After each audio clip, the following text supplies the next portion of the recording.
नमस्कार, स्वागत आहे तुमचं सर्वांचं आपल्या इग्नाइट पाठशाला या युट्यूब चॅनलला।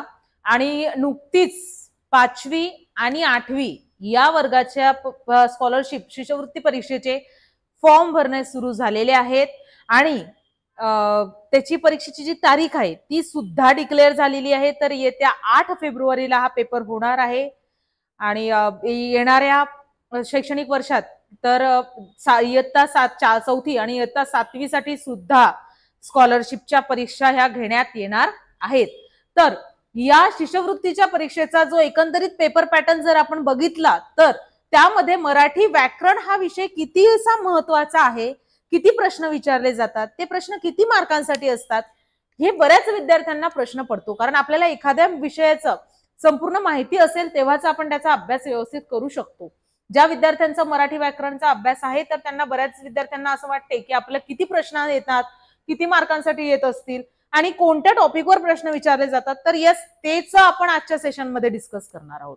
ओके, तर ज्या विद्यार्थ्यांना इयत्ता चौथी किंवा इयत्ता 7वी साठी बॅचेस स्कॉलरशिपची तयारी करायची आहे, स्कॉलरशिप परीक्षेची तयारी करायची आहे, तर त्यांच्यासाठी इयत्ता चौथी आणि इयत्ता 7वी दोन्हीही इयत्तांसाठी बॅचेस ह्या लॉन्च झालेल्या आहेत। त्यासाठी आपलं ऍप्लिकेशन डाउनलोड करा, इग्नाइट पाठशाला हे ऍप तुम्हाला डाउनलोड करायचे आहे। ऍपची लिंक मी तुम्हाला डिस्क्रिप्शन बॉक्सला दिलेली आहे, तिथे जाऊन तुम्हाला ऍप्लिकेशन डाउनलोड करायचे आहे। बॅचची फी फक्त 499 रुपये असणार आहे। संपूर्ण तयारी तुमची यामध्ये केली जाईल, लाईव्ह प्लस रेकॉर्डेड स्वरूपाची ही बॅच असणार आहे। ठीक आहे, याबद्दल तुम्हाला कुठल्याही अडचणी असतील तर तुम्ही या कॉन्टॅक्ट नंबरला कॉल करू शकता। डिस्क्रिप्शन बॉक्समध्ये सुद्धा हा कॉन्टॅक्ट नंबर दिलेला आहे। क्लिअर? यस, तर अर्थातच आपण पेपरच्या पॅटर्न कडे जाणार आहोत। पेपर पॅटर्न बघा कसा असतो।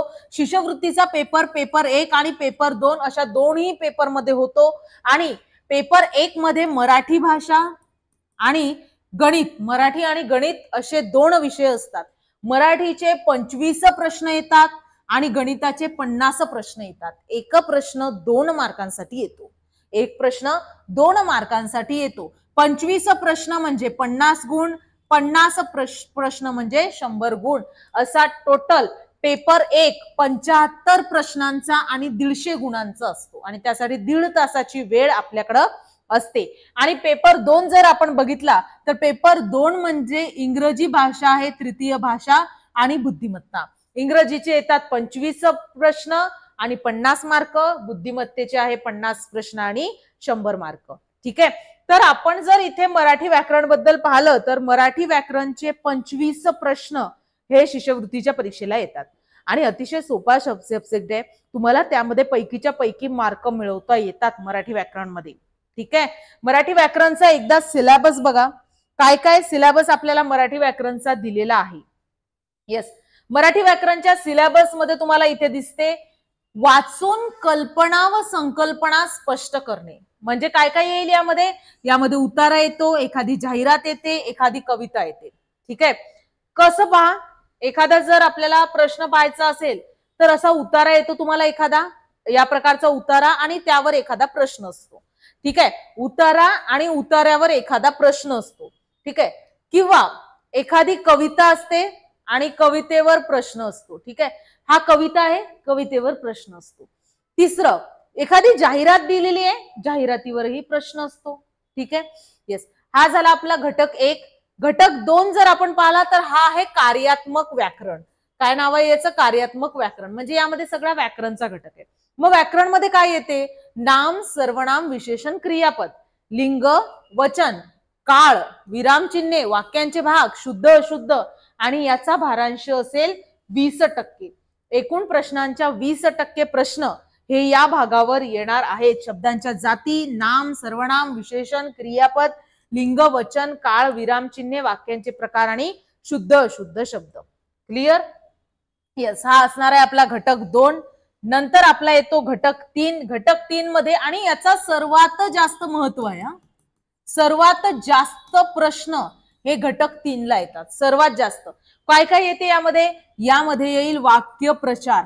काय येते? वाक्य प्रचार, म्हणी, संवादावर आधारित प्रश्न। वाक्य प्रचारांवर सगळ्यात जास्त प्रश्न आहे आतापर्यंत मराठी व्याकरणला।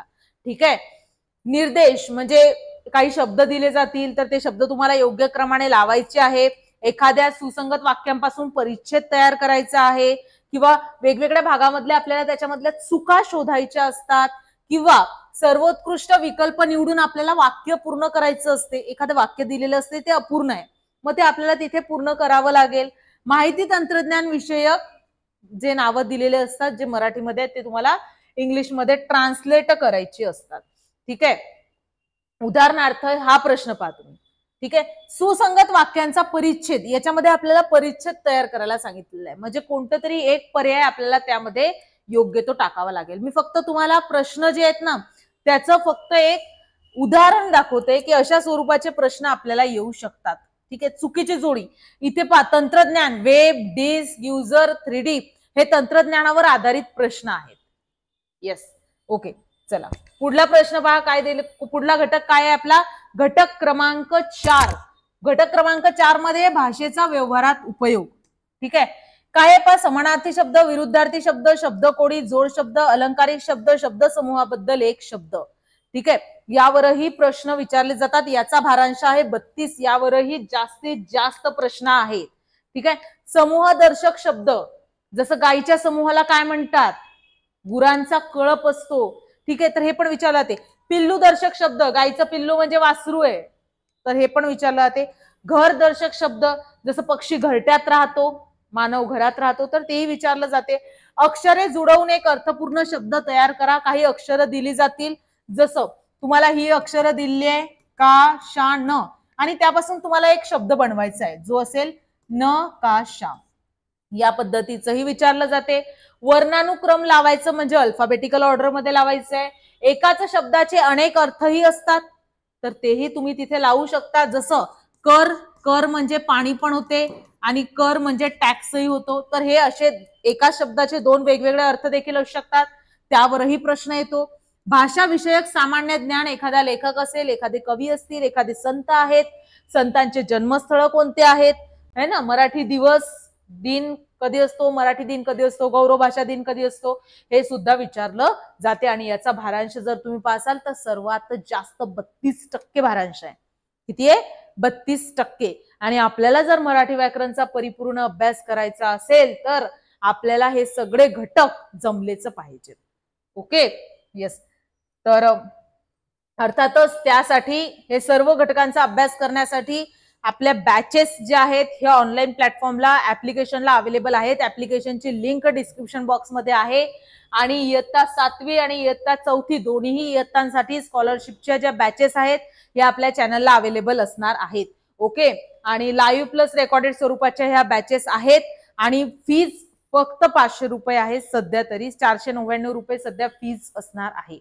ठीक आहे. तर सर्वांनी, ज्या विद्यार्थ्यांना स्कॉलरशिपची, येणाऱ्या स्कॉलरशिपच्या परीक्षेची तयारी करायची आहे तर ते हे बॅच परचेस करू शकतात. रोज आपल्या चॅनलला लाईव्ह लेक्चर देखील आहेत. संध्याकाळला लाईव्ह सेशन असतात. मराठी व्याकरण झालं, बुद्धिमत्ता झालं, इतर विषयांचेही लाईव्ह सेशन आहेत, ते सुद्धा अटेंड करा. त्याचा देखील तुम्हाला नक्कीच फायदा होईल. ठीक आहे. अशाच प्रकारच्या इतर माहितींसाठी आपल्या चॅनलला सबस्क्राईब करा, जेणेकरून नवनवीन ज्या शालेय जीवनातील स्पर्धा परीक्षा आहेत तर त्यांचे कुठलेही नोटिफिकेशन आल्यानंतर तुमच्या युट्यूबला जे आहे तुम्हाला नोटिफाय होईल किंवा तुम्हाला व्हिडिओ आल्याचं नोटिफिकेशन येईल. ठीक आहे.